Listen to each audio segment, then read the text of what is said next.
Hi agents, and welcome to my build guide video for the Reclaimer 6-piece classified. I've had a lot of requests from my fans in stream for this. I make a member of my team use it all the time for some hard missions that we do, and you guys wanted to know how to roll it, so this is what this video is going to be. It's my 4th build guide video. I'm going to cover all 14 sets, so there's still 10 more to come. Just one quick mention: on my first build guide video I said I was going to always show, I want to do a bit different. I want to show you fully optimized build. I didn't want to tell you, oh, I would have this on it, not this, but that's unrealistic with the amount of time I've actually got to work on my builds at the minute. So I just want to get these out. It's been a couple, they're coming out slowly. I want to start getting them out now, so I'm going to take you through the build. I'll tell you what I'd do different and what I'd change if I could, and I'll show you how I roll it and the correct way to roll it in my opinion. And that's something else I just want to mention. Every build guide video I've done so far, I've had people come in and tell me how wrong I am and how I should do it this way and how awful I am at the game. I'd really appreciate if you didn't do that. These are my opinions, you have yours. I'll respect yours, you respect mine. I'm going to ignore any comments of that nature, so please just refrain from doing it. We all have different opinions and just respect that. So before we get into anything, I'm going to talk you through the build. So the Reclaimer 6-piece classified, you set 2 bonuses: a support station range of 30% and support station duration of 50% for the 3-piece bonus. And then the 4-piece, it gives you the talent Reclaimer, which is support station gains the benefit of the life support, immunizer and ammo cache mods at the same time. It's a fantastic talent for a support build. And then your set bonus 5 is support station range, and it's increased by 15% again, and duration is increased by 25%. And then your final, your 6-piece set bonus, you get support station health an extra 50%, support station healing speed goes up by 100%, and you get the talent improved Reclaimer. So your support station gains a 40% chance to have no cooldown triggered when it is destroyed by an enemy, and this chance is increased by 20% for every 3,000 electronics. So at 9,000 electronics, that'll be a 100% chance that if an enemy destroys your box, you'll get it right back to throw back down. It's a superb talent again. So that's the build, and I'm going to talk you through how I roll it. You've probably already seen at the top there, I've got no firearms on it, no stamina, and I've gone full out electronics. It's at 10,137. So you might ask, why go over 9,000? I just don't, in my opinion, I just don't see the point in putting it into firearms or stamina at all. The way I run this build personally, I'm good at staying up. I don't need any toughness. I've got this box to keep you alive. I'm not really going to be fighting many NPCs because I'm there to support my team, so I'm quite happy running at low toughness. Firearms, I could increase it by 1,000, but it isn't going to do much of a difference at all. It's so low anyway. I see that as a waste in my opinion. So it just goes all into electronics. Everything I can do has gone into it.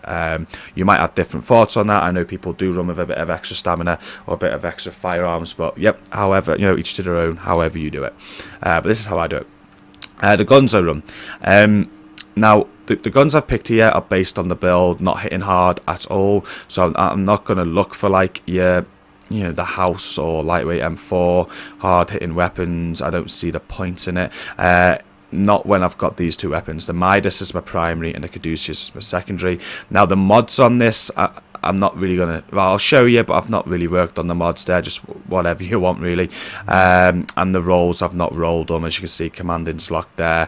Talented, I did roll on the Midas, and that is because it gives you that 15% skill power increase every kill for 20 seconds. So if you look at my skill power, 345%, every kill I get with the Midas, that'll be increased for 20 seconds by 15%. So that's good. I like that talent. I also want it on my Caduceus, but I haven't rolled it yet for some reason. I got vicious, but we'll talk about that in a second. The main reason for the Midas is this, the talent Midas. Each bullet I hit will reduce my damage by 1%, but also my target's damage by 1%, so a max of 20%, and the effect is reduced by 5% per second. So how I use this, if I'm running into a mission, let's say we're doing Napalm production site on Legendary, we get to the last room and we have those 4 bosses. If I can just get some shots out at the boss we're focusing on, it's going to reduce their damage up to a maximum of 20%, and that is quite considerable, and it is noticed in game. I've spoke about this weapon in a few of my streams now, and people have asked what weapons I run with a Reclaimer, and they've been a bit surprised, and they've tried it, and some people have agreed with me, they do it themselves. you know, it's up to you. This is how I run it. I think it's a great talent to have on a support build, and it works really well. And then going to my Caduceus, I have Vicious on instead of Talented. Ideally, I'd want Vicious and Talented. You'd notice that this is also a low scoring gun. It's 177. I got this out of an exotic cache on a lower tier by purpose, really, and the main reason is because I wanted Vicious for the extra critical hit chance. So critical hit chance is increased by 10% while having more than 2 segments of health. And the reason why I want that extra critical hit chance is because each critical hit heals me and my team for up to 1% of my skill power. It can only heal each player once every 0.20 seconds. But yeah, look at that skill power, 1%. That it basically heals my team. So when I don't have a boss out and we're fighting some easy NPCs, maybe we just get a bit flustered, I'll get my Caduceus out and I'll just keep healing my team. Simple as that. So I want as much critical hit chance on this weapon as possible, which is why I got Vicious on it. Vicious would not work with a more higher score Caduceus, though, because that stamina requirement would go over 3,000, which means I'd need to put stamina into it, which I don't want to do, as I discussed earlier. So that's why I've gone for this. It doesn't hit as hard, but that doesn't matter. I'm not a hard hitting build on this. So yeah, if you want to get one of those yourself, you'd basically got to go on World Tier 4 and complete missions and get exotic items dropping at a low rate. It's quite a grind, but I was very fortunate to get mine. I wasn't even aiming to do it. I just noticed I had it one day and I wondered how the hell did I add that, but I took advantage of it. So yeah, and I have self-preserve, so also critical hits with this weapon heal me for 3% of my damage dealt, which is basically nothing. But yeah, there are 2 weapons. The mods I'll quickly go through. Rugged Mini Reflex, crit hit chance, actually damage, headshot damage, sorry. Extended mag, critical hit chance. Small laser point for accuracy. Titan suppressor, critical hit chance. Doesn't really matter on these guys at all. My Caduceus matters a little bit more. I want as much critical hit chance as I've got. So I've got a crit hit chance, 552 hollow sight. Extended mag with critical hit chance on. I got small laser for a bit of accuracy. And I got the Amigo rifle suppressor for crit hit chance. What I would advise is on, in fact, both of these guns is to run with suppressors. I don't even know if I have on the Midas. Yeah, I have. Because you don't want to be getting threat. So like a loud vent break's going to increase your threat. On a support build, you don't want that. So run with suppressors to decrease your threat. You're supporting your team. Let your team get the threat. That's a little tip there. A pistol, you'd have seen on my other build videos if you've seen them. I have Predatory and Cold Headed on them. I haven't rolled this yet, but I will be swapping Expert out for Cold Headed. It's a lower score pistol again, and the reason for that is that it'll proc Predatory and Cold Headed. I wouldn't really use it on this build, but I just do it with all my builds anyway. Basically, if I use a super and I've got Cold Headed on, I can headshot NPCs to get my super back quicker. And Predatory, if I want a bit of health over 20 seconds, I can switch my pistol and kill people in a DZ once they're down and get that health over 20 seconds. So that's what I do with my pistol to make it useful, because I never use a pistol. And that's that. So we've gone through the build, I've gone through my weapons, talked a bit about the stats. Before I go into how I've rolled the build, if we quickly look at the character stats. Okay, the important stuff here. So I've only got 12% crit hit chance on my sidearm. We don't want to look at that. Let's go to the Caduceus. You don't really want to see the Midas, that doesn't matter. So there you go, secondary. So the critical hit chance I've got on my Caduceus is 27.5. Pretty much at the highest I could really get it there. Could get it higher, but I don't want to alter the build anyway. That's good. I'm happy with where that's at. Nothing else really matters on this build. You're a full-on healer. Don't really want damage to elites or enemy armor damage. That doesn't really matter. You're not causing much damage at all. It's just a skill power, 345,000. I wanted that as high as I can. Try and get skill ace as high as you can as well. 32% is a little bit low. But it's good. It's not the end of the world at 32%. They come back quick enough.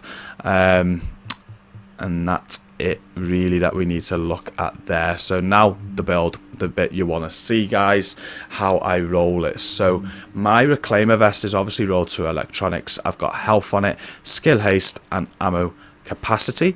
The mods I'm running on that is electronic mods with skill haste and skill power. So when you're doing your build, it's up to you. Like, if you need a bit of skill haste, put some skill haste mods on. If you want an extra bit of skill power, put skill power mods on. But they're the 2 mods that you want for these: electronics with skill haste or skill power for the whole build.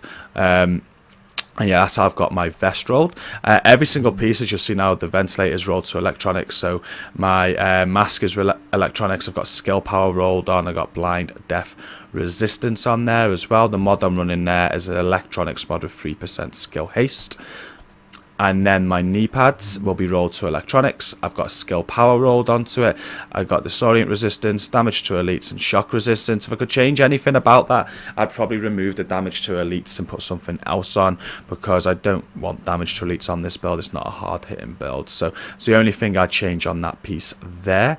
And the mods I'm running on that, I've got electronics mod with skill power, and I've got performance mod with support station healing speed at 5%. So they're my knee pads. And then when I go to my backpack, you'll see it's rolled to electronics. I've got skill power rolled. I've got ammo capacity rolled. And then the mods I have on that, again, is an electronics mod with 3% skill haste. And then I've got 2 performance mods with 5% support station healing speed. And then to the gloves, it is rolled again to electronics. I've got pistol damage, crit hit chance, and skill haste. Now, obviously, the one I'd roll out of there is pistol damage. I would not want that on that build. I'm struggling to think what the other rolls are now when I go into it, but I wouldn't have pistol damage. I'd probably swap that to SMG damage or crit hit damage, or if it had skill power or health, I'd get that on. But if I had skill power, I'd definitely go skill power or health. But yeah, you wouldn't want pistol damage on that. That's the only thing I'd change about the gloves there. And then finally, the holster. So my holster is again rolled, well, it's a roll to all 3 on a holster. I've got firearm, stamina, and electronics, and I've got some extra skill haste on them as well, with the mod being, again, 5% support station healing speed performance mod. So that is my build, guys. That's how I get those stats, and you just want to have a look at the abilities. Now, this is important. I was running this wrong for so long before someone told me about it. So with the 4-piece Reclaimer talent, it gives you all 3 on your support station. It gives you the healing, reviving, so it gives you the immunizing, and it gives you the ammo. So I always used to run it with that, just so, because the amount of times I was in a team and they said, oh, you need to change it to an immunizer, and I was like, no, I'm Reclaimer, it's fine. So I just put it on that so people knew I had immunizer. But if you quickly look at the stats there, you've got your immunizer healing rate at 25,000. You've got your life support healing rate at 31,000. Make sure you have that selected. You want to be healing as much as you can and as quick as you can, which is why I put those healing speed mods on. Even though I had 100% healing speed off the build, I still wanted that extra to 20% again. It's really, really quick, and make sure you have that on. So you're running your box there, your support station, and you want life support mod on. And then also with any healer build, really, you want to run first aid. I run overdose, and with the skill power you got, you're healing at an extraordinary rate. So when you throw that heal down, it's giving some good heals, and I run it with a green as well. The talents I run here are I'm a support class, so the talents I'm running is critical save and combat medic. If I'm hitting a med kit, I'm healing others around me. If I'm low on health and I'm hitting a med kit, I'm getting some damage resistance. If I'm picking up people with battle buddy, I'm getting the damage resistance again for 10 seconds for both players. And then triage, so when I heal an ally with my skill, it reduces cooldowns by 15%. I think pretty much they're the only talents you can run on the Reclaimer. You might want to swap critical save out for something else if you prefer something, but battle buddy, triage, and combat medic there, I believe, are an absolute must. And that, guys, is everything about my build. I hope that's helped you. PSV, I hope that helps you as well, mate. You've requested this a few times. But yeah, if you do want to see any more build guide videos, I do check my channel out. I cover a lot on the Division, I stream a lot on it, so maybe hit subscribe and turn on notifications if you want to know when my videos drop or when I stream. And also hit the like button for me, please, if this has helped you in any way. I aim for 10 likes per video. Thanks again for watching, and until the next video, guys, peace out.